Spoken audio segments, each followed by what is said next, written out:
Welcome to Off the Console, the hottest podcast that's all about gaming, tech news, and anything nerdy. Today we're talking about the next generation of consoles. All the major console makers are making big plays. But probably the biggest play is Microsoft, inevitably about to kick off the next generation. I'm High Tech Lowlife, and I'm joined by my co-host, Games Revealed. And Gardner, unfortunately, was unable to make it today as he is sick. Yeah, so we'll send your warm regards to Gardner. Hopefully, he'll get better by next week. I mean, we're like 1.5 co-hosts today because I'm also sick, but I'm not that. I'm just more or less, my voice is very gravelly, so forgive me if it grates your ears today. It's all good. Gardner will fix it. Gardner will fix it. Well, I don't know who's Someone will fix it. Honest. I don't know how you fix that. Someone will fix it. All right. So, James, what have you been playing or doing this week? I have for the past week. Well, actually, let's see. So I started Resident Evil Requiem, which is Resident Evil 9, last Friday. And then I beat it probably after 4 or 5 days. I wanted to savor it a little bit.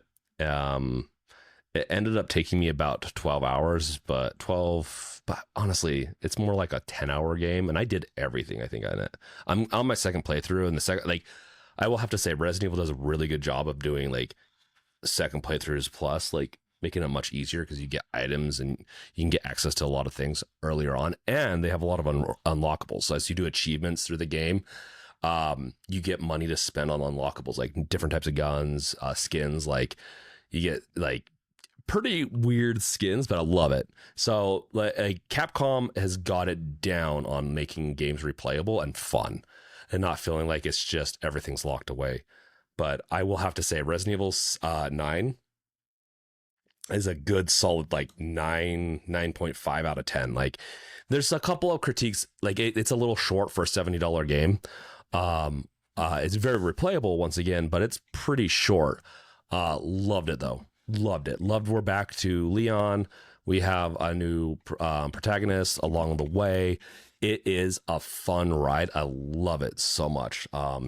Definitely. I don't think it's going to be game of the year because they play it safe, but that's not a bad thing for Resident Evil. Resident Evil is like, it just needs to be what it needs to be like for the past few years. So highly recommend if you're even interested in action or horror or Resident Evils at all. This is a nice blend of all the generations of Resident Evil from 0 to 8. This is a really good blend through them all. Personally, I'm waiting to see how Capcom remakes Resident Evil 6. Okay, bad take maybe, or controversial take. I like 6. It's my least favorite Resident Evil, but I'm a big Resident Evil fan. I think Resident Evil 6 has a lot of fun parts. They're unfortunately pretty much Leon's part, where it plays very much like Leon, but there's like I think 4 protagonists in it that you get to play as. Chris, a little too meathead playthrough, but like Leon's playthrough of Resident Evil 6 fun. I am curious to see how they do a remake of that, because from what Resident Evil 5 too. Resident Evil 5 is not nearly as crazy as Resident Evil 6, but it still has some it has Chris, such as the Redfield punching a boulder. So he punches a boulder at it. So, and it's not just like one big punch. He like repeatedly punches as if he's pummeling a dude. That's the funniest thing ever. Like sometimes I think people take Resident Evil 2 serious. Like Resident Evil 9, for example, it has like Leon making some of his cheesy little takes, and I won't ruin anything really, but there are a couple of parts where you're like, wow, they wanted to get a little bit into the Resident Evil 6 territory with it. Where I'm like, whoa, this is a little extreme, but they just towed the line a little bit. I loved it still. Like it was good, all good fun. And we got to remember these are video games, and like Resident Evil games are in their own world, because I will say this right now. If you played a Resident Evil game, like Raccoon City is a big part of like half or more of the Resident Evils, and that thing has a better functioning metro system than any part of America. Like the Japanese people don't understand that we don't have good public transportation in most of our cities, but like Raccoon City had an amazing metro system. Dude, Raccoon City is It really is. Like they're like, oh yeah, like you have to have like a good metro system, right, to have a functioning city. That's how they made Raccoon City. Because there's so many it's honestly, it reminded me more of Russia than it did like not Japan. Like Japan has good public transportation, but it's not true metro systems as much as like what Resident Evil is, because it's all underground and it's like extensive underground. Makes for a good game though. Also, I guess to just solidify what I've been doing too is working on a side project that I'll probably be releasing in the next week or two, called NovaHelm, and it's going to be what my apps and platforms are. Or it's a platform essentially for me to release all my apps on, so I can stop paying for first party services. So, but a big chunk of it will be open source, so people can check it out if they're developers or anything. I'm hoping to have a module for game servers too, so you could easily get like, let's say a Minecraft server or something else going if you want to play with other people and only pay like $5 to $10 a month with Hetzner, like Hetzner or something like that. It's like really cheap hosting that's German. So I'll let people keep an eye on that. I'll keep you guys apprised of that one, but I plan on adding a module for this server system to be able to do that. So you could, I mean, technically you could do it on your home server, like on your home lab. It's designed to be deployable in multiple locations, but yeah, I have to work on the instructions for that. We could get Gardner to do on his home lab. He does. It's definitely very heavily like you could write about it on his blog. That's not a bad idea. Like I want to get like a little warning on it though, is I did use some AI, but these are anything I build is stuff that I've written at one point, or I have it using my code that I've written in the past. So this is an idea I had a while ago, and I wanted I didn't have it fully flushed out, and so I'm working with Claude to fully flush it out and to do some like security audits and stuff on it. So not to get too nerdy with all this, but at the end of the day, hopefully some people will really enjoy it. I know I will, and have just an easy system, because I do get like the thing about tech I hate the most is redoing the same thing. Like I hate being repetitive too much, and so I'm gonna automate the stuff that I hate about deploying servers and all and managing, and so hopefully it translates to other people too. Yes. Right. Yeah, so hopefully you'll write more about it so that the viewers and audience can get a better idea as to what I mean, it's a kind of I mean, it's just a really easily made server system, so it should be able to be anyone should be able to pick it up. But we can talk about that later. What have you been up to, High Tech? Me, I have been juggling two different games. Ooh. Marathon and Slay the Spire 2. It's doing numbers.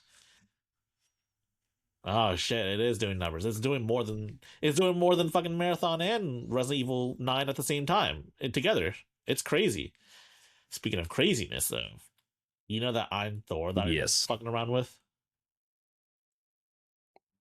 It runs on the I'm Thor through emulation, Steam PC emulation basically.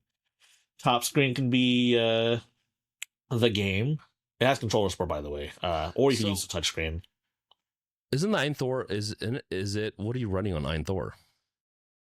That's what I thought. So, Android. Okay, interesting. And the bottom screen, you can use for whatever. I've got the wiki up, even though the wiki's like half complete. I honestly just pulled up the wiki for the screenshot. That's really for the cool. picture for the gram. But yeah, that's basically Steam games work pretty well. I probably wouldn't expect any AAA games. I tried Dragon's Dogma 1 on it, because Dragon's Dogma 1 runs on like really crappy PCs too. but it doesn't really run that well on this Interesting. device either. So This game is not an intensive game. I'd expect it to play anywhere that, I don't know. anything that runs, Yeah, like they think. I was gonna say Doom, but Doom's been played on like a toothbrush essentially. So Yeah. I mean, shit, man. so I will say though, it'll probably be a lot more optimized once an official Android version comes out. That I think that usually happens after early access ends. yeah. Yeah, yeah, that's why I thought you were playing it on was like there, but I'm like, I don't remember them announcing because they're in early access. Yeah, no, I haven't bought the game yet. I do plan on it. I have Resident Evil and I have a couple of games I want to get through. And this is one of those games where I like to step back and play it, and it eats up too much of my time. More so, weirdly enough, than like Resident Evil. Like I was able to work and run some run builds and stuff while working and playing Resident Evil. This is one of those games where I'd get sucked into it and wouldn't be able to go back to anything else. It's so addicting. Definitely worth it. And a big note is that it is holy shit. Like I said, it is doing numbers. From my understanding, it's the number one played game, at least at one point in the last few days. It is also built on top of Godot. We said this last week, but anyone that missed that, this is built on top of Godot, which is a really good. This is good. This is good for Godot. This is a good, like, is it the most complex game? No. I want to see more 3D games and more shooters and horror and stuff like that on Godot. But like, this is a good litmus test to say, hey, you can be successful with Godot. And we want to support Godot so that we have a good ecosystem of engines, not just have Unity and Unreal. And I honestly wouldn't be shocked if one day Unreal eats Unity, meaning like they buy them. I could see that. And so having a good, healthy Godot framework, a game engine that is be readily available is important. Yeah. So this game right here, Road to Vostok, is in Godot. It was going to be in Unity, but then Unity, did their shenanigans. And we talk about Unity a little bit in the bonus episode too. Oh, we talked about all sorts of spicy stuff in the government propaganda in video games and stuff. So don't miss out on that. The spicy episodes too. Yeah, conspiracy theories too. We love to see them. But essentially, yes, this game isn't Godot, and I think it looks reasonably good. I mean, it's no Resident Evil 9, but I think this looks reasonably good. It's like a stalker realism. It looks good. It looks more realistic. The hard part with Godot right now is getting the shaders and a couple other things just right to where you can really feel like it's your own game. And so Unreal, or not Unreal, but like Resident Evil is its own engine. So that's why all the Resident Evils lately have been feeling very similar, is because they use a special engine that has a lot of stuff built out. It's probably why they can build stuff so fast, because their engine's so specialized. So Capcom uses their own in-house engine called the RE engine, which, by the way, does not stand for Resident Evil, because in Japan they don't call it Resident Evil. They call it Biohazard. Well, it could still stand for it because they've Americanized. I don't know. What does it RE engine stand for? Well, I mean, they reality something engine. I don't know. That's right. You're right. Yeah. It's reach for them. Wait, reach for them. Right. I think it's reality. What the dude? Where's the reality? Sounds right. I don't know, but they have an engine. They've been using it for all of their like 3D games. They've used it for Resident Evil, Monster Hunter Wilds, Resident Evil. Struggles in Monster Hunter Wilds. There's a couple games where if it's really open world, it struggles. It's really good at tight knit, action-based horror stuff, though. Street Fighter 6 runs on the RE engine. Crazy. Yeah, so basically, the two games that don't run that well that Capcom's released is Dragon's Dogma 2 and Monster Hunter Wilds, and both of which are massive open world games. Yeah, well, and that's why they don't run very well on Steam Deck too. Partially, it's just not a really well optimized engine. Open world. See, I don't know. There's a lot going on. There's a lot here. I would imagine They also have their older engine too, Mhm. MT Framework, I think it is, that they use for like a lot of their older style games, and also their collections, like this Marvel vs. Capcom one. Capcom's still one of the few like AAA devs that hasn't like fully onboarded themselves with Unreal, if I'm not mistaken. Let's look at Square Enix. Square Enix, I think, uses Unreal Yeah. now. They used it for Final Fantasy VII Remake. They're using UE4, and I think they're using UE5 for Final Fantasy 6. Yeah, there's a lot of unluckily, as much as people are gonna like or not like, and I actually kind of wish they would have gone a different route potentially, but Witcher 4 is going to be in Unreal Engine, which, albeit I really like the Unreal Engine, but I also like competition, and I'd like to see some major game company heavily invest in Godot. Godot has a lot of maturing to do. Yeah. So yes, so another game I'm actually looking forward to is Crimson Desert, and the like combat gameplay looks insane. I think it's in their own engine, to be honest, because it's made by the guys that made Black Desert Online. Let's find out. Let's see what AI says. Black Space. Yeah, that sounds like a custom engine. Yeah, it's most likely. More and more game developers aren't doing it. Like, the thing is, I think if we could get a healthy like engine that was like 2 or 3 options, especially ones that were specialized to their genres, and have it be heavily controlled by the community, like the dev community, then that'd be the best. Dude, look at that shit. He fucking like Spider-Man swung across that pole. That's insane. Huh. I don't know. I want to play this game though. It almost seems like one of those too good to be true sort of games. I mean, you're it watching almost seems gameplay like right here. At least there's that. Yeah, there's actual gameplay of it. It looks cool. You know, it doesn't get much cooler than Dragons. We'll see though. Yeah, we will see.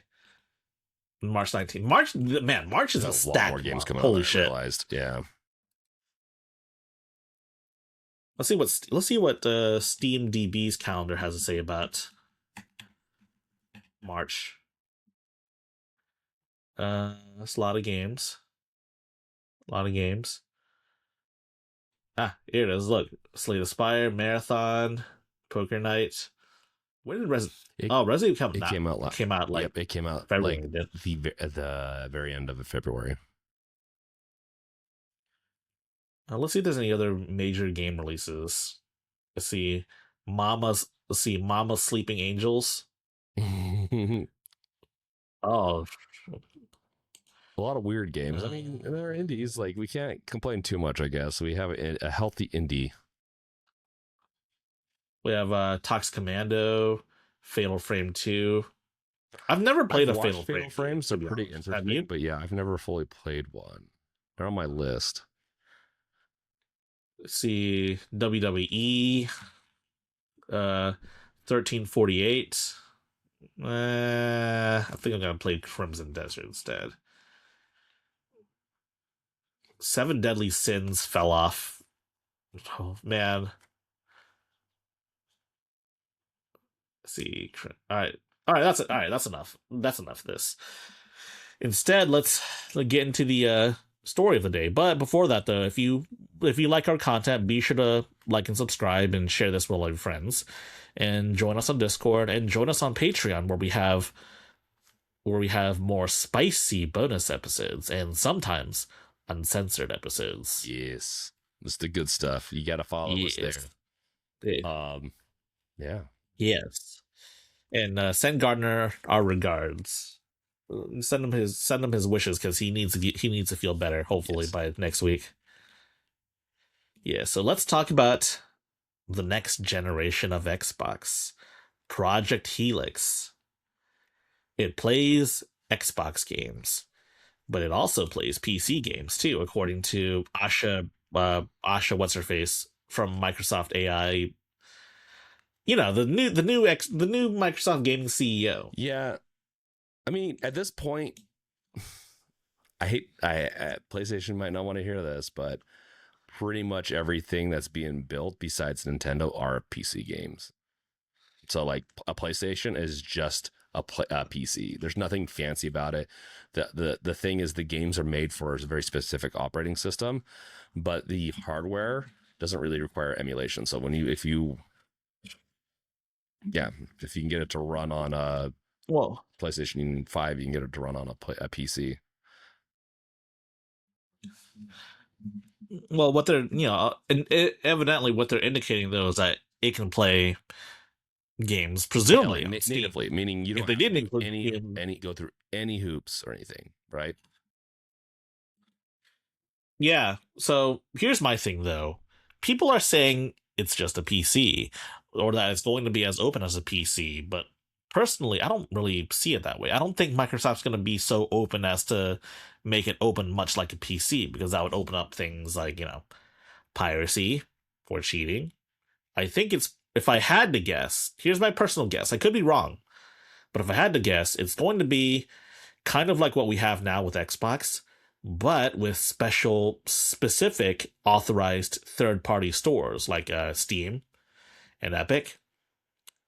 Maybe GOG. I don't even know if GOG is big enough to be on Microsoft's roster of launchers. Yeah, it will be interesting to see what they end up choosing. Like if they decide to who they're going to partner with, or if they're going to make it more open to where like, hey, this is the kit. If you want to make a launcher, it has to go through the approval process. Maybe they'll go that route. Who knows? Yeah, I mean, there's a lot of question marks. I mean, like, for example, why don't I just buy everything on Steam? Still, like, literally, you could buy unless Microsoft pulls back their whole day one sort of deal. Quite literally, you could just buy Halo Combat Campaign Evolved on Steam instead of through Microsoft. It'll still play on their Xbox, yes. Right? Yeah. No, you're right. Like it will be interesting to see what.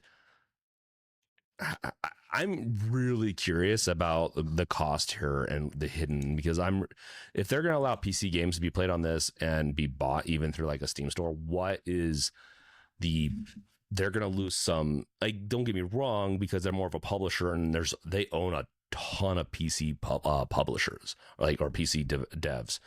Are they going to lose money on this, or are they going to do deals to where they like with a Valve, they're like, hey, you have to cut your take by so much and we'll allow it.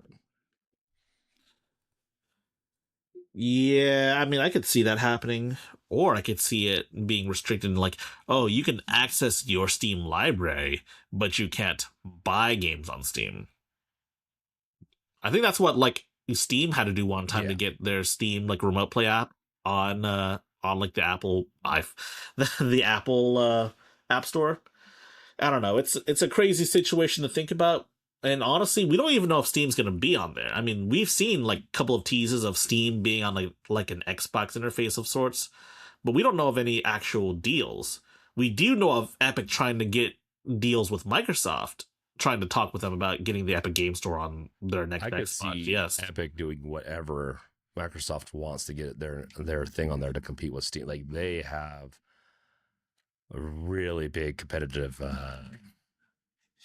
hate, I guess, or bone against Steam. So it'll be interesting to see what happens. I know Valve has a okay relationship with Microsoft, at least in the past. That being said, they want to compete with Microsoft more and more, like with SteamOS, and the more that Windows comes out with new updates, the more I think people are getting tired of Windows. So maybe this is a play for them to try to keep the market, because once we have so many games, once live service and these heavily DRM and anti-cheat games are fully working on SteamOS, I think Windows days are numbered for gaming, period. So it'll be interesting to see the play here and how it actually turns out, because we'll find out in a year or two what the ultimate play actually is. There's a lot behind the curtains, I think, on this, but it'll be interesting to see how they go about it, because this could like the new console wars, I'll say this, are very interesting. I never expected them to evolve into what we have. Nintendo doing Nintendo's thing makes sense. What is it? But Valve has entered the console wars technically. Xbox has like mutated the console wars to include PC gaming technically, so is Valve, I guess. And Sony's kind of like, okay, they tried to put their foot into it, now they're retracting and doing more of a Nintendo thing. But the next console wars are going to be very interesting. Man, this is crazy. Also, what do we think the new Xbox is going to look like? I'm thinking it's going to look something like this. Oh my god! I mean, you guys remember these? I hate concept. Like sometimes I was always like, "Oh, this is so cool!" Like concept art for for consoles. But I'm like, I want something more interesting than what they came out with. What they came out with was a black box that looks like a printer or a freaking paperweight. I want it to at least look a little interesting. How about this Okama Games? I'd rather have this than what they made, even though what they made is very practical. And as for like a server, it's great, but it's not exciting. Like PlayStation's exciting, Xbox 360 was exciting. The Xbox One was not, and then the Xbox Series X and S are just flat out not interesting. Also, on the topic of the next Xbox, what do you think Microsoft's going to call it? Because as we know, Microsoft has no consistent pattern with naming their products, at least their Xboxes. Because we got the Xbox, got the Xbox 360, we've got the Xbox One, and then we've got the Xbox Series SX. And then what are they going to call the Xbox 5? We don't know. I hate it. I honestly kind of wish they'd just be like Xbox 5. That's what we're going to call it. We're going to just simplify it so people aren't that's been one of their problems, is that they just don't know how to name things properly. PlayStation keeps it simple. Nintendo doesn't, but they went to Switch 2, so they even saw that they need to be more simple. Xbox 2. Sure. I'd prefer anything than what they're probably going to come up with. It's going to be like the Xbox Ally console in conjunction with Asus X or something. You know, it's just like, no, Xbox, you need to come out with one version this time. And you need to then have, and then you could do a version that's mobile, or you can do slim, or you can do stuff later on, but come out with one version. Don't come out with a Series X and a Series S. So, how do you feel about this stupid fan concept right here? It looks like a PlayStation 2 in the background, and that looks like, so PlayStation did, I think, patent an all digital controller. But I highly doubt there's going to be anything coming out with that. I think they're just doing conceptual things. They always like to patent it so they can save money and maybe even have it for the future. But wow, look how remarkably similar this NX This is before the Nintendo Switch even had a official name. Look how remarkably similar this looks to like the real deal almost. It looks a lot like an INO device. It does. But it's got like the detachable controllers. It's got the screen. I think the only thing that it doesn't have, the real deal doesn't have, is this camera right here. And thankfully that's probably for the better. I wouldn't want just stare at you while you're playing Mario. Yes. Consoles are a weird. The discussion surrounding next generation consoles is interesting, to say the least. That said, I feel like this is probably the least interested I've ever been in a new console. Even I was vaguely interested in the PS5 and Xbox Series devices, but like, man, I don't know. It's partially because we know what the hardware market's looking like. Like more and more of these companies want to go digital. Xbox wants to completely get rid of physical medium. Who knows this? They said that the next one's going to be it, but we'll see. Sony wants to too. I kind of get it. disk drives are a failure point, but I will give them this. They can go, for me, I will accept them going fully digital for these consoles if they will give us full backup rights to our games to where we own them. So if we buy them from the store, we can put them on a disc and we can use them or put them on a drive, and we have full ownership over that copy from here on out. Doesn't mean that we can make copies of it, but if we want, we can loan it to someone. Or make copies, or yeah, man, it's gonna be an impossible nightmare. No, to it's not. like Like that. they can do, like, you have licensing ways to license this stuff. They could do it if they really wanted to. It's not much different than having a disc. So they could do it if they wanted, but they're really trying to move towards having no ownership, and that's where I'm getting, I think, more bitter, is if I lose access to, like, that's why I invest more and more in Steam. Albeit, there's still stuff there that say maybe you don't own the game, but yeah, but like on PC, you have the ability to back up your up. games, regardless of whether or not regardless of whether the developer or Valve wants us to do that. We have the ability to do that. Steam, yes, Steam's not going down in 10 years. Like some of the older consoles that have stores on them are shutting down now, so you can't even access those games anymore. Steam, I can. That's my biggest thing. Will I be able to access my games in 20 years? If no, then we're having a problem, and maybe I won't invest in any of your platform. That's important to me. And they want to keep milking it. Like, they can milk it through remakes. I'm fine with remakes as long as they're good. I'll buy a remake, but don't try to sell me the same game twice.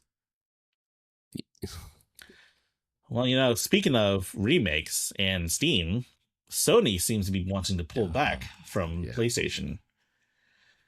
So this was reported by Jason Schreier, who, as we know, is like one of the big dogs in terms of like video games journalism, and he has a lot of insiders. So, of course, Sony hasn't said anything yet, not officially speaking. There's been so much talk on this, even from Sony heads at conferences, from my understanding, that this is pretty solid.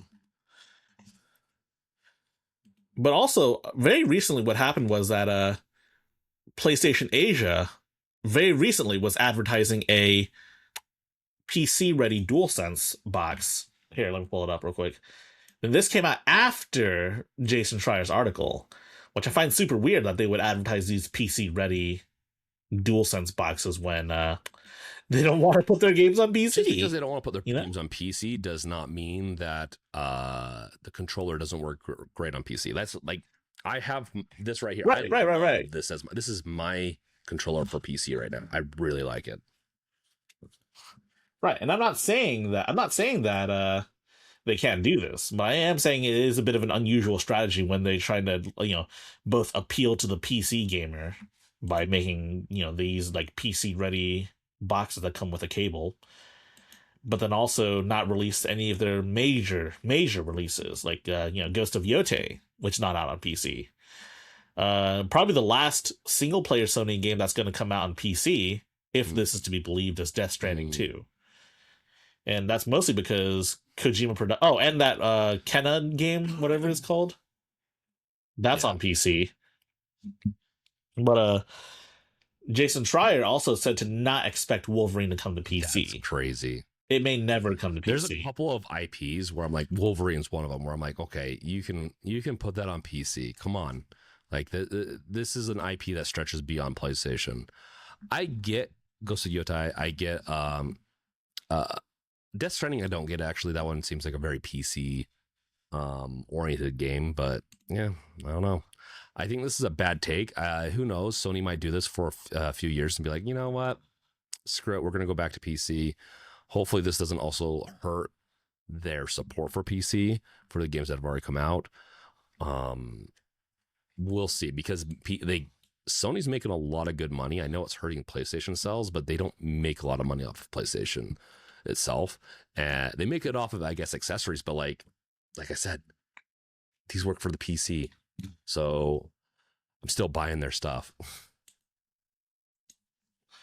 Yes, of course, this doesn't affect their multiplayer ambitions, as online games will continue to be on PC and release on It will PC when fail they make new if ones. any online game doesn't not get released on PC or like Android, and or depending what type of online game, it will fail. PlayStation I don't think has a big enough market to make some or you just be leaving a lot of money on the table. And like I know PlayStation, aka Sony, and Nintendo like to do their own thing, maybe leaving some money on the table, just kind of keep complete control. I don't think they like control that much to lose billions. So Right, we'll see. right. I mean, at the end of the day, though, money speaks, and if Sony makes a lot more money on consoles than they do on PC, then they'll follow that. But if they make a lot more money on PC, then they'll follow that instead. It really depends, really. Um, but yeah, I mean, Marvel Tokon is coming out still. Marathon just came out. We just talked about this earlier. Also, another thing came out. Another news article came out as I was writing the article. I didn't add it to the topic, but I feel like this is a little too important to skip. Dynamic pricing on video games. So have you heard about how some stores have been, like some retail, like grocery stores have been trying to do dynamic Is it pricing? where they know your portfolio, your like investment portfolio, and like you're kind of rich, so they like up the price? Yeah, kind of like Is that it? almost. Is it? Well, that was the So idea. dystopian, See, man, get to a point where they like know you so well. You walk into a grocery store and the little prices on the tags change a little because it's the ink readers. I mean, truth be told, they've been doing this for years. If I'm to be Dynamic honest with you, pricing. man, like dynamic pricing, yes. For example, I remember that a couple of years ago there was a little controversy surrounding there was a controversy surrounding hotels like Expedia or Xperia or whatever, and they were charging Mac owners more for those same hotel rooms because they knew Mac Apple fanboys were a lot richer than like your average Windows person, Yeah. or at least that's the idea. Yes. Oh shit! I didn't close that. Oh, I didn't close it either. Oh no. I didn't close it either. I think, oh well. Anyway, so yeah, Sony's trying the same shit on their store. Oh, okay. So I hate it. exactly roll through for like the audience and me, like exactly what we'd expect to happen with this dynamic pricing. Well, with this dynamic pricing, they would keep like they would keep they would keep information about you, and they would change the pricing depending on the individual or at least the account that's logged in. And if they know that you will pay more for something, they'll charge you won't more give for you it. as many good deals. Maybe they'll have like for people they know will spend when it's 50% off. They'll give you deals for that all the time. Oh, Yeah, I mean it's a shitty business. It's it's bad enough with video games. It's even worse with groceries, where they've been trying to do dynamic pricing for like groceries. Like they'll charge you like $1 more for milk because you're richer, or they recognize your face. I mean, this is part of the whole mass surveillance thing that people have been worrying about. I'm not gonna get into it because that like leans into being a little too political for the what are you podcast. talking about? That's the spicy. We didn't talk. We can talk about it in spicy sometime. Yeah, that's The spicy level. yeah. We didn't talk about it this time, but yeah, essentially that's just kind of how it is. If you're rich and they know you'll pay more, they'll charge you more, and it's a it's a really messed up I'm system. really curious because I don't think they're going to get away with this. So they'll try and all that, but I think they're like, if it hits enough people, Well, yeah, for sure. piss them off. They might be able to get away with whales. So if they can like, if it's the rich where they just really don't understand the price, they can get away with it. I think anyone else, even middle class, we all like a good deal, especially Americans. We do not like to be screwed over. This is definitely making me want, like, I really hope next, if they're gonna do this for long term, I want them to, and maybe this is why they want to pull away from Steam so they can have control over their prices again. Maybe they're gonna not have discs anymore, but this is making me go more and more to like, I want to Well, buy I think discs. the primary theory is that the reason why they pulled out of PC is because of Xbox's crazy plays. You know what I'm talking about? Yes and no. I mean, but Halo's coming to PlayStation, so um, Yeah, but like when GeForce Now was made playable on Xbox, Sony explicitly wanted Nvidia to like blacklist playing Death Stranding on Xbox through GeForce Now. yeah, this is once again, this is a big part of my problem with Japan and their the way they think. They are very controlling of their IP, of a lot of their stuff. They really have this weird. They make products for themselves almost instead of for the consumer. It's really weird. Where I'm like, if I make a game, I want people to play it. On one hand, yes, it's absolutely true about Japan. On the other hand, though, I don't really think PlayStation's really as Japan centric as they used to And be. that's another reason why they're. I mean, they moved the headquarters to like San Francisco. It's still the base, and a lot of. I'm sure the high ups is very Japanese coded. That's why I say like. I don't see if it was American, this would be opened up more because they want to like they've already proven that PC game sales pay. They pay very well. Like so. Yeah, speaking of America in Japan, Nintendo, the third of the big three, here's their new console plans. They're suing the government. They're suing the US government for tariffs. I thought we weren't going to get political. Yeah, I thought so too, but Nintendo decided to sue the US government for tariffs. So, yeah, it's interesting. I don't know. This seems bigger. I know a lot of people are like really thrown out. Like I think the Pokemon Go ad for the Homeland service, whatever, Homeland Secure, it was bigger deal than this. This is just some context. They're suing to get over tariffs, which is funny because most companies they raise their prices, right? All consoles raise their prices. Like anything that probably got affected by tariffs raised their prices over the last year and a half. They pass that cost on to us, and then they want an effing rebate. They want a rebate. Now, if they want to pass it on to us, that's fine. They're not going to do that. And if they can prove that they ate some of it, which I'm sure maybe they did, maybe. But they're like tariffs are infamously passed on to the consumer, and we're the ones that paid for it, but they want to get paid in return, which really pisses me off. Another thing, a little note on this is that a lot of companies are doing this. Costco and a lot of, I think there's a bunch of other companies that are suing the administration to get over tariffs. So I think this is just them entering the fray, knowing that there's a good chance they could get some money back. We'll see, though. We'll see. Sorry, I cut you off. You're probably going to explain more of what this is.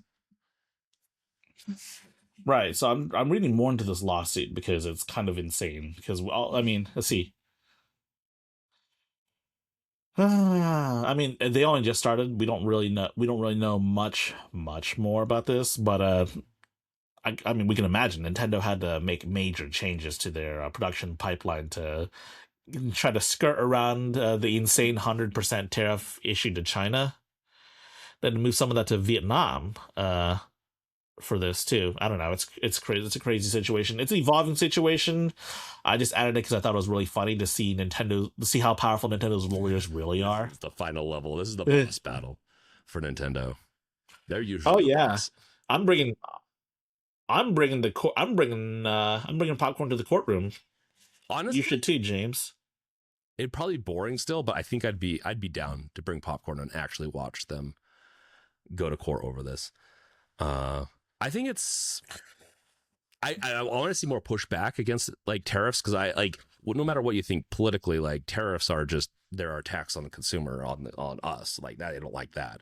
I'm not anti-tax, but I'm anti-tariffs for the most part. I think they're just strategic. So yeah, I hope they win. Weirdly enough, but at the same time, I kind of a little bitter about how they were treating Pal World and stuff like that. So I don't know. They have also really pissed me off. Two things can be true. Two things can be true. They've really pissed me off a lot. Two things can be true. They. I don't like that Nintendo's the good guy in this situation, but I mean, if they want to do the redemption arc, then I'm down to support them. I'm always down for forgiveness. So I just hope that this burns both Nintendo. I hope that Nintendo wins and this burns up all their resources. I hope it wins, but then they're like, yeah, okay, we'll pass on the tariff thing, and they'll settle with all the companies. Like, okay, we'll pass it on to the consumers, so we'll get like a rebate or something like that. Yeah, check. I don't know. Like, I don't want them to get the money back though, unless they can prove how much they lost, which I don't think they ate much of it since they can. Like, the Switch 2 was what, $500 something. Like, come on. Right. So yes. All right. Yeah. So this is an evolving situation. We'll probably cover a lot more about it in the future. But in the meantime, though, let's talk about Valve's plans. We'll say this real quick, though.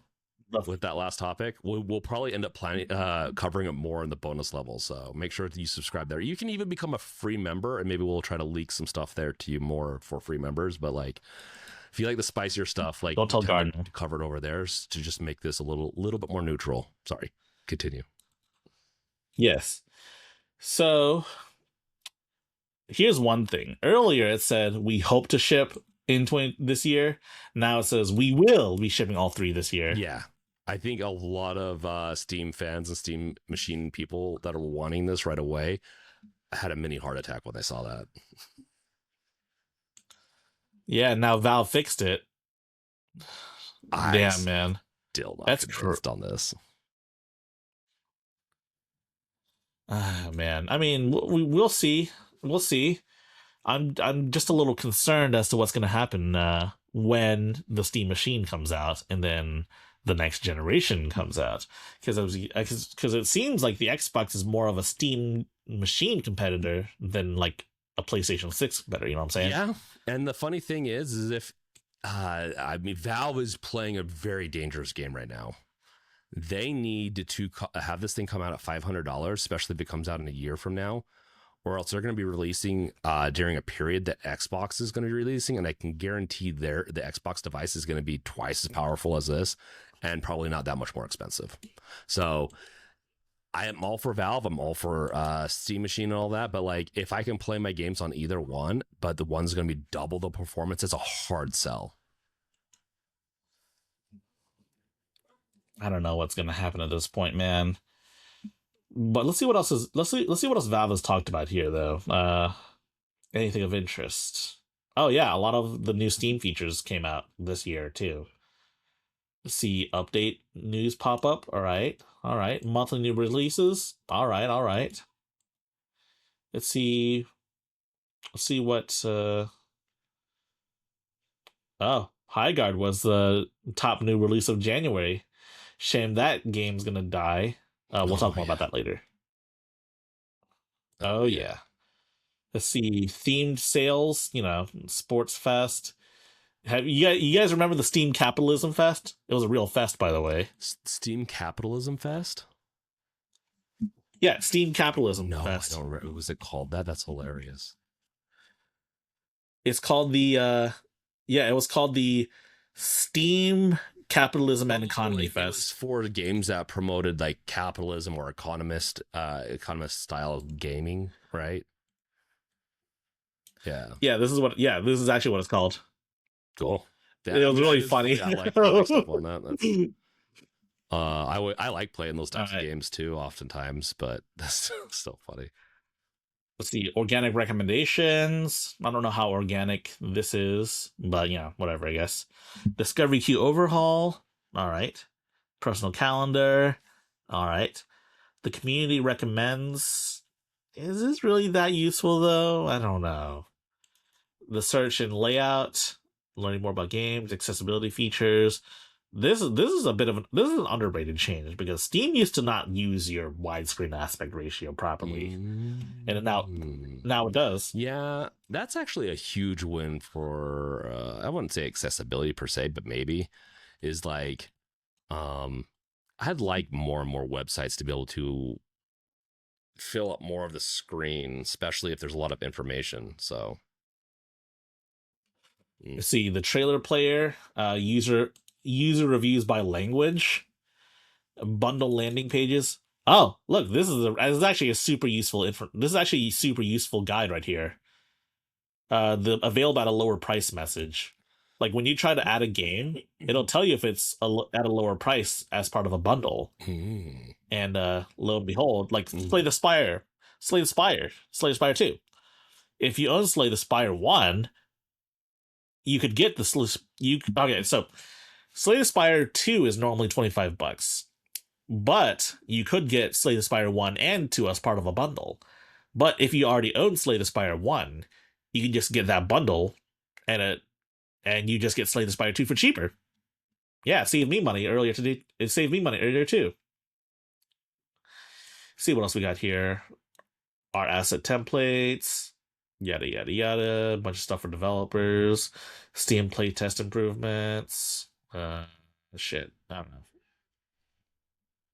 Yeah, so Steam had a lot of updates. I think people are still most excited about the hardware because, of course, it's new Steam hardware. But Steam still has a lot of updates. They do invest a lot into making their storefront a better place, which is what Epic is doing it. I'll say this. Epic is getting better. The problem is that I think they wrote a lot of the Epic store on like a C++. I don't know. I feel like it's a C++ system, and it's really fast typically, but they have some major bugs. They should have just gone with what Valve did with Steam, and that's written on like web technologies, which is very good at browsing information like this. That's their biggest downside to Epic. Like they really shot themselves in the foot. It gets better, but like sometimes my Epic Games goes like rogue on both Windows or Mac and like eats up a ton of resources and gets locked up. It's really weird.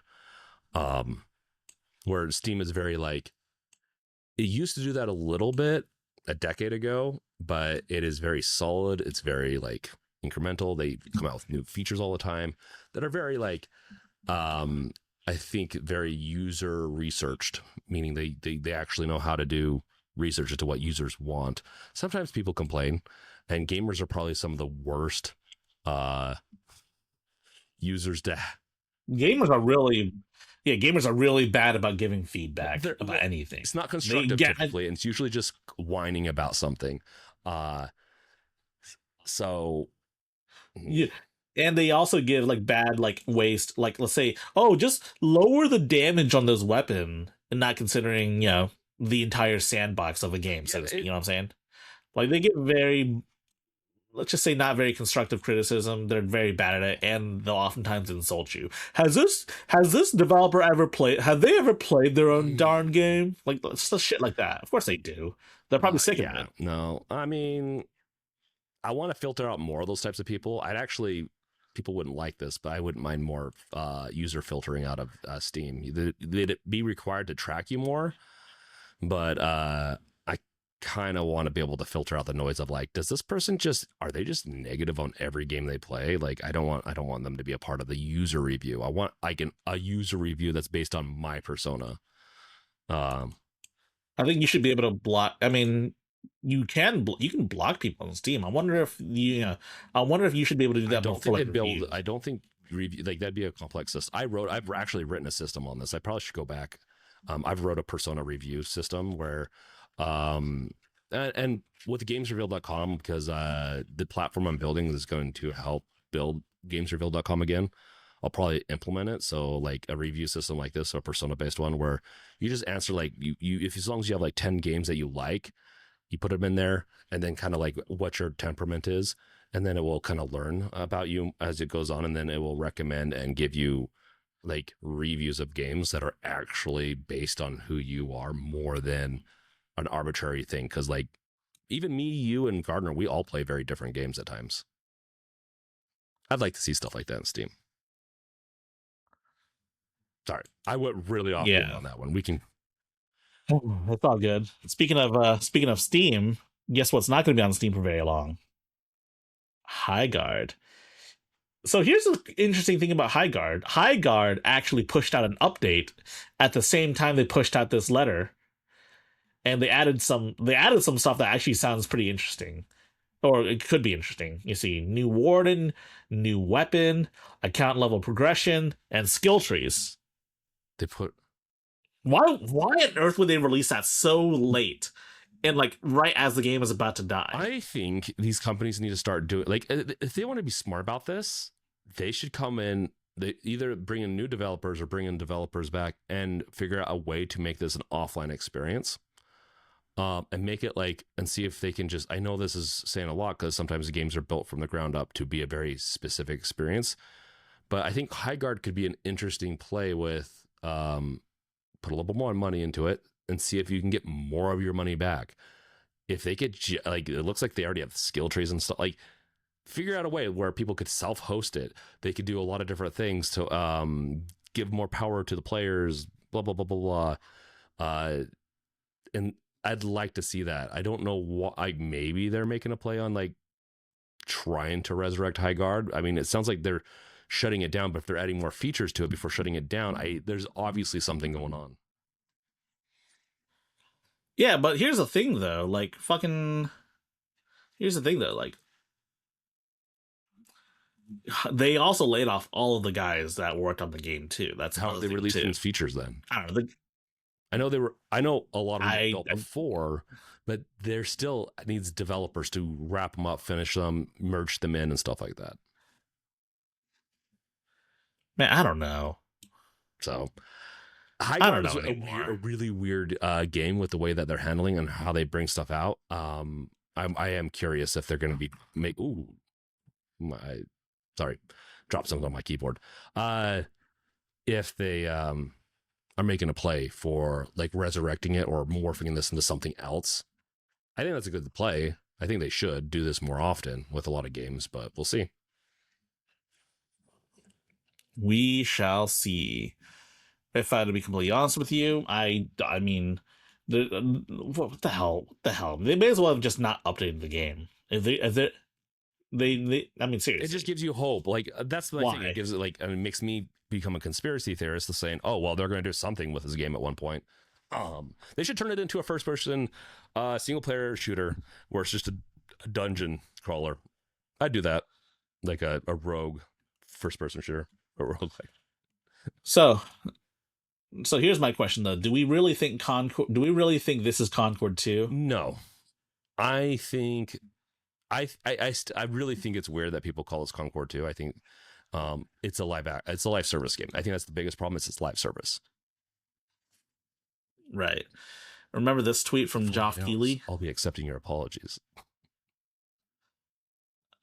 When it released, this is like 2 hours, like 2 days before release. Yes, it's funny.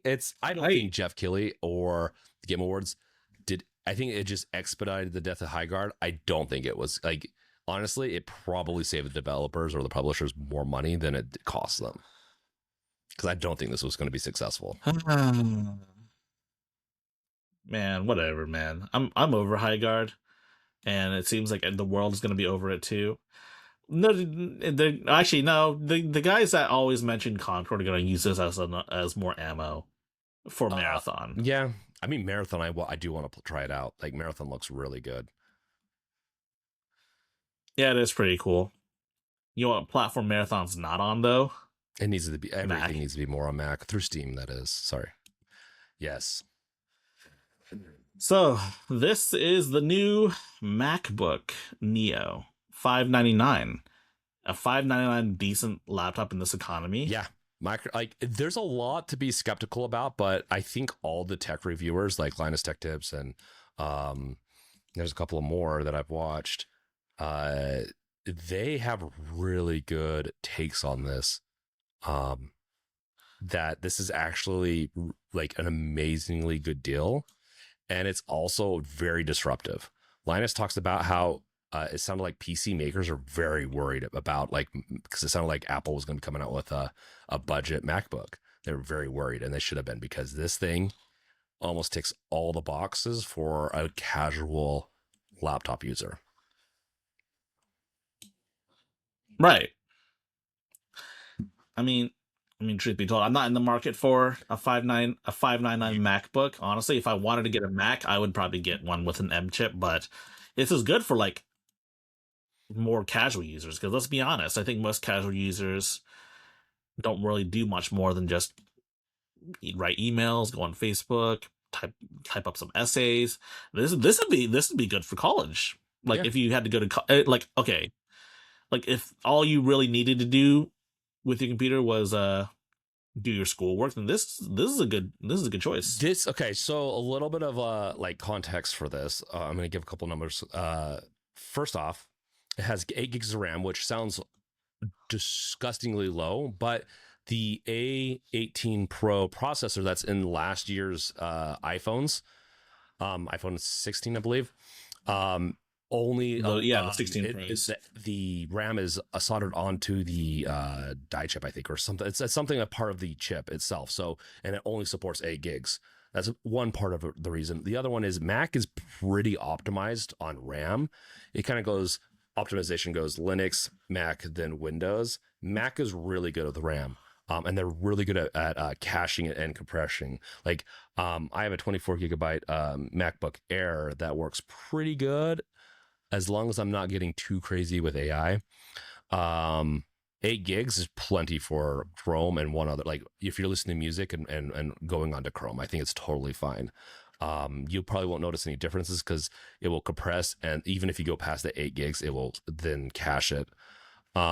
This is going to eat Microsoft and Google's Chromebooks. Google's It's going Chromebook. to eat their lunch. Like, it is like this A18 Pro processor is as fast as an M1 chip, with the single threaded process, which is more important for this type of thing, being faster. So the multi-threaded, or like the not multi-threaded, the multi-threaded process is going to be, is about the same as M1, but the single threaded process is really good. So running multiple applications at a time on this isn't going to be as good as running one or two, but it's very similar. It's a iPhone chip, and truth be told, I will say this is a really good deal. If you don't like, it should be able to even play some games, honestly. Like the A18 Pro chip can play pretty, like it can do really good with some games. I would be shocked if this couldn't play like some of the Resident Evil games that are on the store even. So yeah, I think like a college student needs a little bit of gaming on the go. This is it's going to be aluminum, so it dents a little bit more than some of the newer MacBooks. So just be aware that if this thing drops, it will dent. But it's got the keyboard. It's got the it's not haptic feedback trackpad, but it's classic click. I think people will like that. It's not a lot of compromises. One big thing it doesn't have is Thunderbolt, though. It has USB 3 and a USB 2 interface on the side, in the sense of USB-C, like speeds. It's USB-C though, port, but it does not have Thunderbolt speeds. Yeah, I mean, the lack of ports is probably the one thing I can agree with. It's not, there's only 2 USB ports. One of them is USB 2, by the way. It's weird, but like I think their audience, it works great. They can plug it in. It can power, I think, 1 or 2 monitors and charge off of that one port, the top port, the USB 3 port. But that's where they had to cut costs, and Thunderbolt is a Intel tech that they have to pay royalties for. So this makes sense. And I think for $600, Wait a second. I don't think people are going to notice. Wait a second. You know what I see over here? A headphone jack. Holy shit! Apple remembers that they exist. Yeah, my Air has one. They took, I think they took them away for a few generations, and I think they brought them back. They're back for a while. Fuck, man.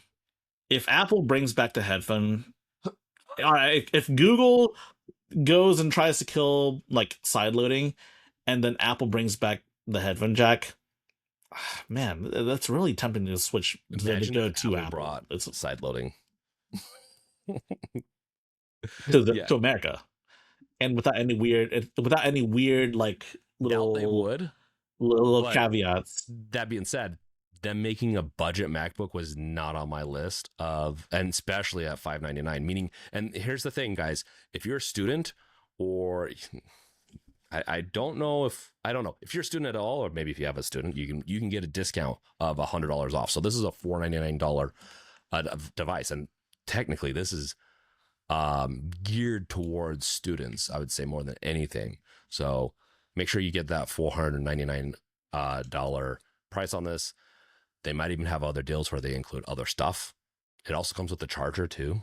Some people might not realize this, but it comes with the charger. Like, this is an all-around really good deal, which is a little sad, but also not sad in today's world. Like, dude, Apple being the good guy is not what I expected. That's really hard today. to say, like, that they're the good guy, but and there's a reason why I have a Mac Studio right here. I have my MacBook Air. I have my Windows device over here, and I also have Linux stuff. But for work wise, I've gone more and more to Apple, and for simplicity wise, I will be doing a lot of backups and doing some replacements of Apple stuff with a home lab eventually, once I can afford, the parts that are getting more expensive every day. But I'm kind of done with Windows and Google in a lot of ways. Apple has shown that they're consistent over the years, albeit, cost more, but I have had much better luck with their hardware lasting a lot longer than anything Windows or Google's done. Just gonna say it. God damn it, man.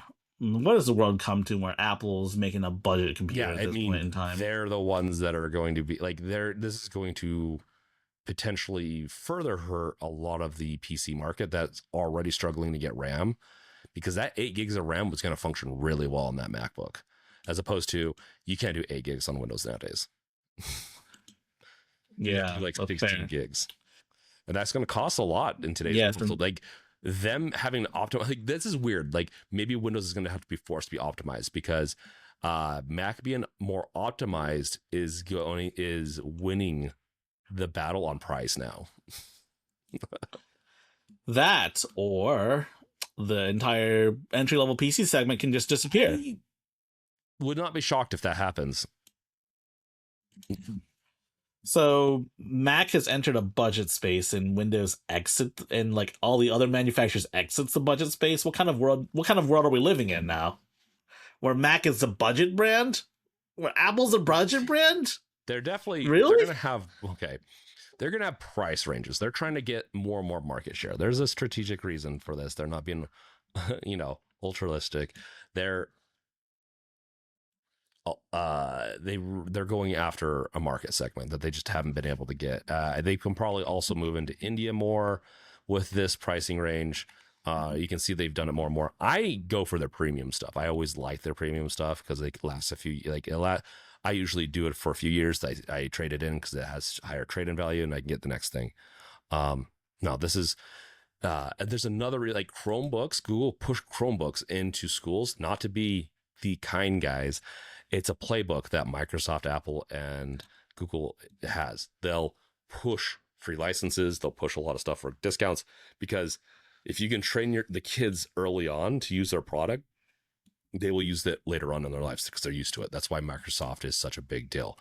If Apple gets more, I wouldn't be shocked if Apple makes more and more deals with schools and all that. In 10, 20 years, you could see a lot more Apple products that winning out over Microsoft. But we'll see.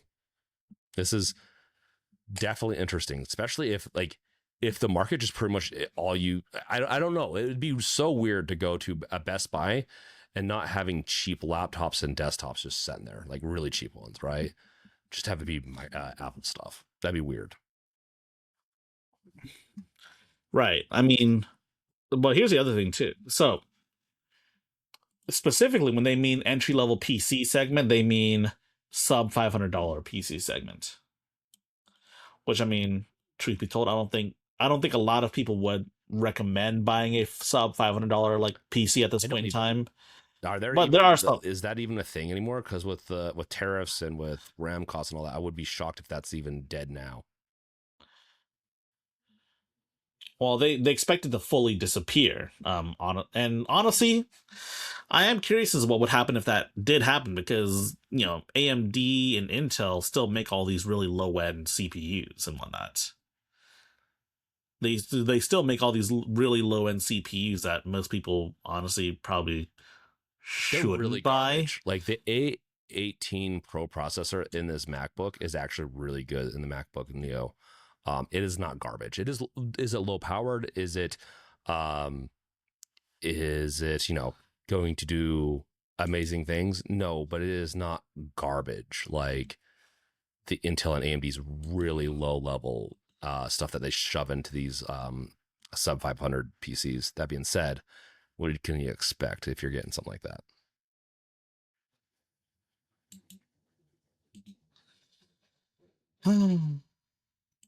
I don't know, man. I think, man, there's so much going on. There's so much change going on with, the prices of PCs and all the other stuff. And nothing. There's no feel good story here, I will say. What? No. Like, I think without there being a cheap PC, I mean, none of us got started on really expensive PCs. Or at least I certainly didn't get started on like a really expensive Oh, I PC. didn't. But back when I got started, PCs were expensive anyways. We didn't have I don't even know if we had like a graphics card really in the PC, like a real graphics card.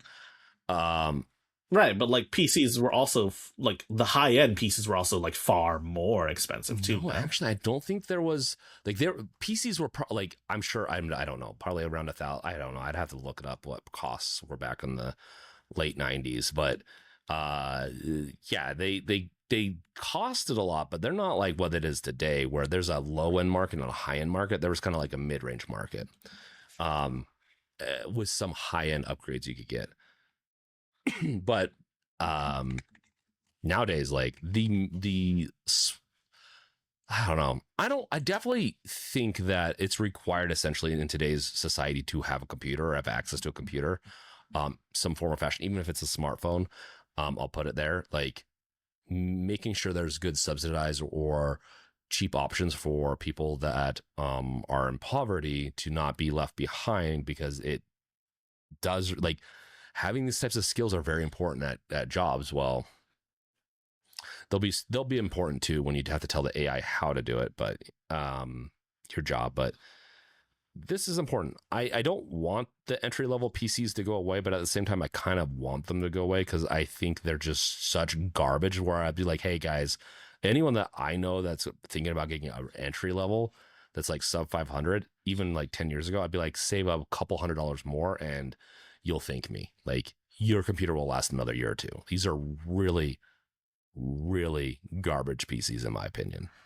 Yeah, it gives a bad impression of technology Kind of too. does actually, yeah. So I definitely don't want the MacBook to kill off entry level, but I want them to redefine it and maybe bump up the price just slightly and show that you need to optimize your software too. I mean, even having a $599 MacBook is better than having every option be like over $1,000. Like shit, man. I don't think I would have gotten into computers or tech had I not had a affordable computer to mess around with. Yeah, I mean that's just kind of the nature of the situation here. And speaking of destroying things, though, have you seen this story? So basically, this was an ultra rare demo of the of the old visual novel Tsukihime. It's a demo of the game, not the actual game itself. Only 50 of these demo discs were actually produced back when Type Moon was an indie developer. And this is what happened when Customs got their hands on this floppy disk. Totally destroyed, like shit, man. All the bubble wrap was removed. The floppy disk was destroyed. Man, that's so. I will say they were probably triggered due. I will say it says adult only right here, so that's probably what got them all riled up. But fuck, man, that's crazy. Even if it was a hentai game. Was it a hentai game? Well, yeah, Tsukihime is a was an adult visual novel, but then the company but then Type Moon got super big, and so they decided they didn't need to add adult I was content. gonna say I don't think I know my adult game history. I'm sure you've heard of Fate Stay Night though, right? Yeah. They're the same company. Okay. So, anyways, okay, this is unacceptable in my opinion. They can hold on to it. They don't have to destroy it. That's crazy. That's them seeing a floppy disk, like some like young person. They're like, "What's this? Looks like it's freaking it's probably got." I'm not gonna make that joke, but it's got some certain files on it. We're gonna destroy this. Yeah, this is. I hope that they can like legally do something about this, because that's crazy. It's an ultra rare 1 out of 50 ever made. Look, it was made for Windows 95/98. This shit is ancient. Yeah, it's an ancient. Well, it doesn't set a good precedence. You don't get to shred people's packages. You can hold it. You can figure out a ways to go about it. You don't get to destroy it though. Yeah, I get, like, if they had to take it out of the bubble wrap, yeah, sure, whatever, I guess. But they like fucking destroyed the floppy. What the hell? Yeah. God damn it. That's I don't know. I hope something happens out of this in the sense of like retribution, because it's more of a precedence for me of like, we have male standards, we have standards on all this type of stuff because we live in a civilized country, a civilized world. Like, you don't get to just destroy stuff because reasons. Like, at least give a good reason, I guess. I don't know. Did they even give a reason? I don't know. Yeah. I don't think so. So, yeah. Guess we'll never find out. Yeah, that sucks. Destroying works. Well, I don't know if I'm going to say amazing works of art, but rare stuff and destroying stuff that like they don't need to destroy. Well, I would say the full game is apparently one of the formative games for like the whole modern visual novel genre. Okay. I would say. So it's apparently yeah. There's that too.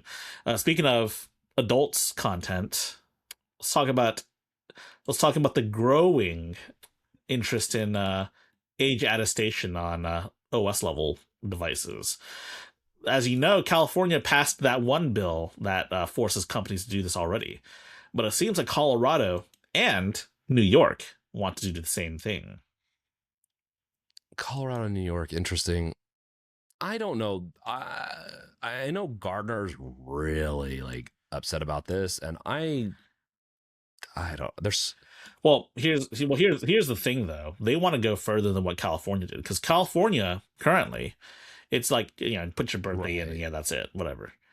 But like from what I've read, they want to do more. They want you to verify your ID with like a third-party system, so that yes, you have to put your personal information in and send that to every company.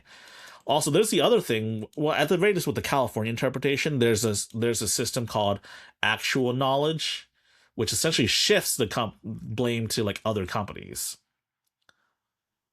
So, like, if you were a kid and you typed in you're 18, and then you go to a website that you shouldn't be going on to, if anything were to happen as a result of that, that company would be liable because they had, quote, actual knowledge. Yeah, it's definitely going to hurt. I don't know. It's going to make, I think, more of a black market. I don't think this is going to be overly useful in the sense of like stopping a lot of stuff, but maybe it will. My ultimate problem with this type of thing is like, yeah, if you have to put a birth date in on an operating system, okay, whatever. It is. People can say it's a slippery slope, but whatever with that one. But this definitely improves that. It's maybe is a little bit more of a slippery slope, that if you have to put your ID in and you can't use a computer unless you use your ID, like in the right hands, this could stop a lot of crap happening. In the wrong hands, and we've proven that like the wrong hands can happen. the administration right now is proof where 9/11 happened. We let a lot of things slide. We gave a lot more power to the executive branch, and now we're here. This is one of these things where in the right hands, it will probably be okay. In the wrong hands, it will pretty much make it so that people can decide whether or not you have a PC or not.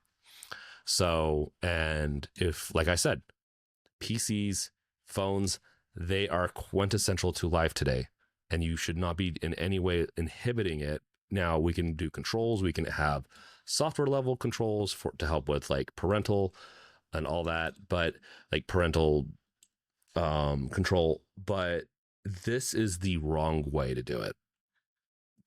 So I definitely I want to know who's backing these. I want to know what, because usually with this type of stuff, it's huge. It's a big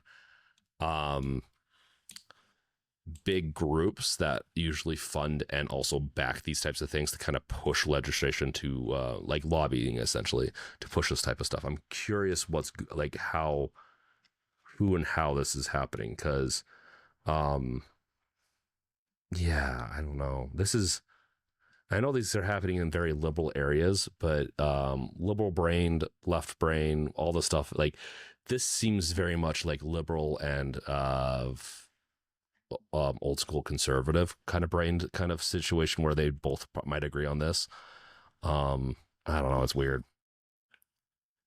It's very bipartisan, I will say. This push towards because like I mean, what I don't know, man. I don't want to talk about politics anymore, but I mean, this is gonna affect literally all of us. Literally all of us will be affected, and this will affect your way of accessing your technology. And it might not. And I am not won't affect you much right now, but just wait until it gets into the wrong hands and they figure like a way. Like it's already proven that the executive branch can do whatever they want. It takes a long time. So if they're like, well, we have this kill switch now, because if it gets into enough of the states, what I'm saying is that we'll get into the federal level, and then they can have a kill switch essentially to say, hey, well, we don't want people of this age to touch computers right now. And they'll just kill it. And I just don't trust that we wouldn't be in that type of situation in 10 years. I think it's just safer to just let's battle it the hard way. It's hard, but it's hard for a reason, because it's the right way. This feels like the easy way out, and it's the wrong way. I don't trust the situation. I legit, I mean, it's not just the US. It's not just these 3 states. It's like it's a worldwide initiative towards all of this too, which makes it extra troubling. Yeah. Well. This makes me think of what Gardner said. He wants a library card for accessing the internet. This is not much different to me, but the internet is a big thing where I don't know. I would rather this not happen, or they could put a badge that says this is like kid approved operating system. Like there's ways around making this like more of an optional thing of like, well, if you want to add this, then we can put a certify it that this is more kid appropriate. That's fine. Okay. Or you have access to this more resources. I have a workaround that is relatively cheap and inexpensive. It's called, being a better parent. Monitor what your kids do more. The problem with that though is that a big chunk of people that have kids should not be having kids. So that's why that's why state level initiatives like this are important, but I don't think at this level this is correct. I think it needs to be done at a different level. This is just like we're tired of trying to actually do our job and passing laws and working with companies. We're just going to burn earth. We're just going to stop it at the problem at the base. But it definitely leans into giving so much more control over to the government for something that should be more open. That's my problem. So that's why I go back and forth on this. Parents, well, that's why you need universal meals at schools. That's why a lot of things are important, to give a baseline for people to survive it's not like kids decided to be born to shitty parents, right? So you got to have some safety nets in there for them. But this is not that, in my opinion. This is just going to, I think, harm more people than it is going to help, as opposed to, especially long term, it gives a lot more control than we should give away. They should be handling this on a different level. This is my opinion. Like, at least try to handle it on a different level first. So It's such a I don't know. I I just don't want I don't want this bill to be a thing. I think it's a terrible idea. I think people and companies are going to use it for nefarious things. And honestly, I'm surprised that the big companies haven't gone out and tried to lobby against this using their favorite tactic, which is yeah, lobbying. I am curious too. But maybe they're all they're all Well, for it it puts too. them with a lot of responsibility, but maybe Microsoft and Apple could be like, actually, like, we're fine. We know we're going to be able to um, enforce this better. It's just Or it's they going can to kill their or they can competition. sell Maybe. data. Or they can sell data better too. That's another thing Maybe. too. I'm sure there's some laws in there that they can't. Like, I don't know. I bet you these laws, I haven't looked through all of them, but like I don't know. I don't know if they're going to be like, this round is going to be the end all be all of like horribleness, but they're pretty generic, but like it leads into more and more control, which I get it. You have to pick and choose your battles on like what the government gets involved in, what it doesn't. And it's just, this is one of those places where it just doesn't need to get involved in. We have we have better areas to get in to handle this. Like California's doesn't do much. You just put your birth date in and that's it, which is weird, but it doesn't do a whole lot, right? Putting your government ID in is a little weirder and could actually even like like if they do that, this is essentially putting a paywall into owning a computer further, which these states are against for voting. At the end of the day, and people might not understand this and they get a little bit of political, but this is more just educational. To vote, you have to have, no matter what, an ID. If it's to register, you have to have an ID and proof that you live in where you live, or you have to have it at like the polling place. Some states don't do it at the polling place or whatever. But you have to have it at one end or the other, and there's always a verification process. People don't understand this. This is one of those things where, and if you make it so you have to vote with an ID, especially if some of them want to do it like with passports, which is like, that's a couple $100. This is where I get a little worried. Like, okay, you bought your computer, but then you have another paywall, and for people that can't afford that, it just adds more gates for them. I don't know. I think it's a bad idea. We'll see. God damn it, Yeah, I'm over. It could end up being something they implement and then they find out very quickly that like, this is just annoying.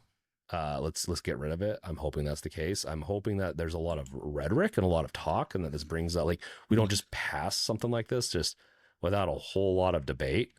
But it definitely is going to come back to bite us in the butt if there's not a lot of laws behind it. But I just don't know. As long as there's no kill switch where it's like, okay, the government could just go and kill everything this is attached to because they have the power to. That's what I'm a little worried about.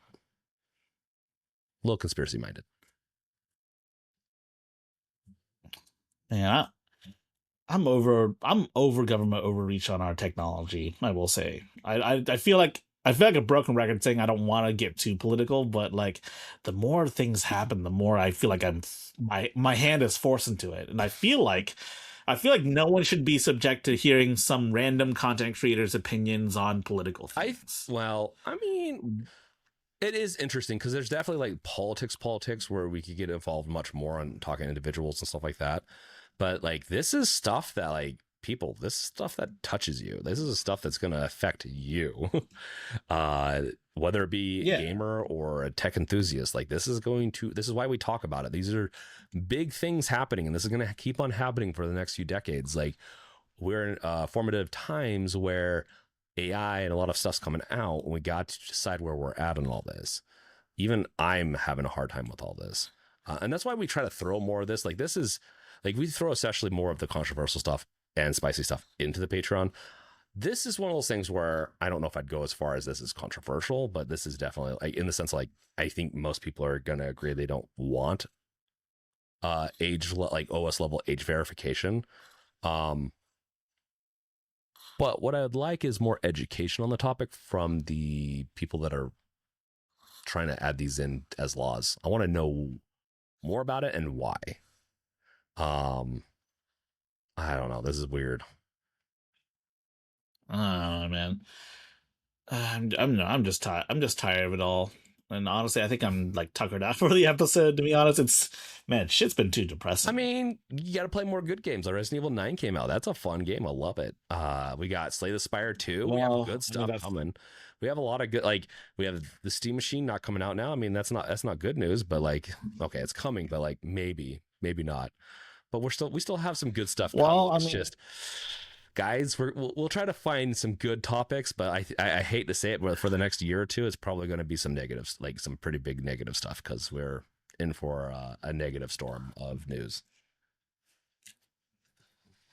Man, I just want to play video games in peace. Yeah, that's the beautiful thing. If people want to sit back and just play their video games, there's hundreds and thousands of games, millions of games that have been released that you can go back. You probably have time that you can go and play if you want. If you want, yeah. If they stop releasing new games forever, there'd still be more games than any one person can play. That's how, once. At the end of the day,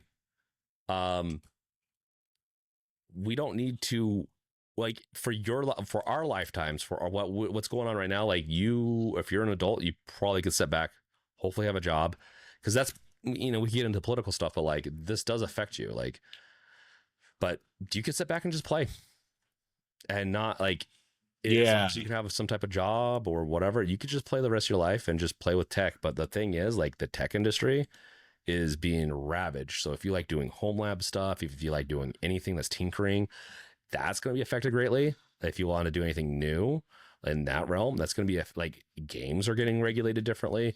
This stuff affects you, and it's going to be political. I hate to say it. It is going to be political. If you don't want something very political, podcast wise, heck, I wouldn't be shocked if even Linus gets into the political stuff sometimes, because he has to on his podcast. So, and he's Canadian. I'm sure he gets affected even more. But it's just, this is just kind of the realm we're in right now. It'd be more interesting. Like it does make for good content, I think technically, but like this is kind of how it is. Like we could talk, maybe we could do more topics. Like it'd be nice to know from people in the comments, like if you want us to go deeper into certain games and really talk about them, or like what you kind of want to see more of. But like, I think no matter what, we'll have some of because we do a lot of tech. This will be, I think, the next few years of this negative tech.